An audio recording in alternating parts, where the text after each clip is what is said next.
It's time for a little reflection. Since tonight was the last regular season game for the Stingrays, the 2015 year has been something of a broken record of records being broken. Here's a little recap for you.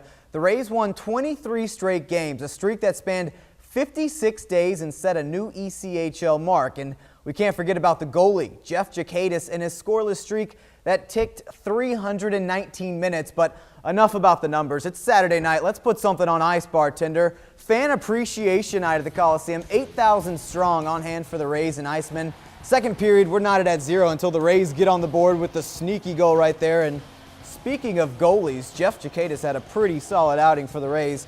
He's like a cinder block in front of that goal. His 7th shutout of the season. Stingrays win 3-0 in the playoff start this Friday night at home against the Reading Royals. Puck drops at 7 p.m. All for one and one for all. The Three Musketeers live by the term, and if you're a fan of American tennis here in the Low Country, then chances are you'll be living by it too at the Family Circle Cup. Madison Keys is the last American standing. This morning, she played the Czech Republic's Lucy Radečka for a spot in the final. The 20-year-old from Illinois can nearly serve it better than they serve a steak at Hall's Chop House. It's that good. Radečka couldn't touch the 121-mile-per-hour blazing tennis balls coming at her. Keys wins the match 6-1, 6-4 to send her to tomorrow's final round. Definitely kind of surprising. I don't think the grass final surprised people as much, but just really happy. I think it's pretty good transition from hard court to clay court, and hopefully I can just keep this up and it'll just kind of continue onto the red clay. In the second match, it was an all-German brawl, not literally. Angelique Kerber and last year's defending champ Andrea Pekovic went head-to-head, and Pekovic didn't eat her Wheaties this morning. The fatigue caught up to her, and Kerber advances to the final with a 6-4, 6-4 victory over Pekovic. Keys and Kerber meet on the island at 1 p.m. in the final. It is the greatest weekend in golf, and going into Championship Sunday at the Masters, the main guy, or the main man leading the field, well, he just started shaving. 21-year-old Jordan Spieth set a 54-hole record by finishing Saturday at 16 under par. He did this after finishing with double bogeys on 17 and 18, so all that more impressive. But don't take away the young man's razor just yet. The Texas native only has a 4-stroke lead. Phil Mickelson 5 strokes back. Tiger and Rory sit at 6 under. They're 10 strokes back, so good luck to Mr. Spieth tomorrow. Well, it hasn't been an easy week for Steve Spurrier. On Thursday, the head ball coach had to tell his old ball coach goodbye. Ray Graves recruited and coached Spurrier at the University of Florida. He passed away at the age of 96.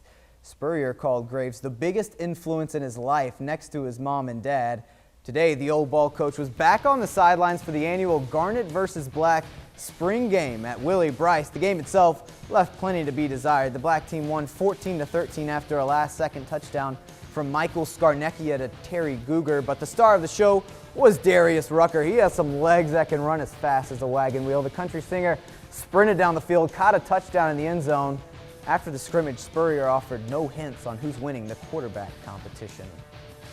To the upstate for the orange-white game, the offense moving quicker than the pollen here in the Low Country. 3 plays into the game, the orange squad is into the end zone. Nick Schuessler with a quick slant to Mike Williams for the 19-yard score. Second quarter, the Schooss putting some English on it for Artavis Scott, who hauls in another score. White team wins 35-24. How about that offense, head coach?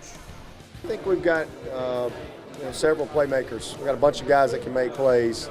The biggest thing for us, again, is we got to get our quarterbacks ready to play. We got 4 guys, and we got to have all 4 ready to play. That's right. And before we go, it's time for the Best of West, and it happened in the Space City at the Rockets-Spurs game last night. The Rockets mascot, Clutch the Bear, well, he's not known for his hosting skills. He takes the pie right into the face of the Spurs fan. Whoa! I feel like that's like breaking some kind of law there, but maybe it was staged. Regardless, though, that guy is a trooper because he took a good chocolate cake to the face. Man. That's painful. Oh, by the way, the Spurs won, so that guy got the last laugh.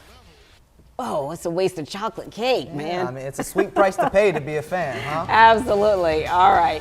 The news continues online at countont2.com. Thank you so much for watching. And, of course, we will see you right back here dark and early tomorrow.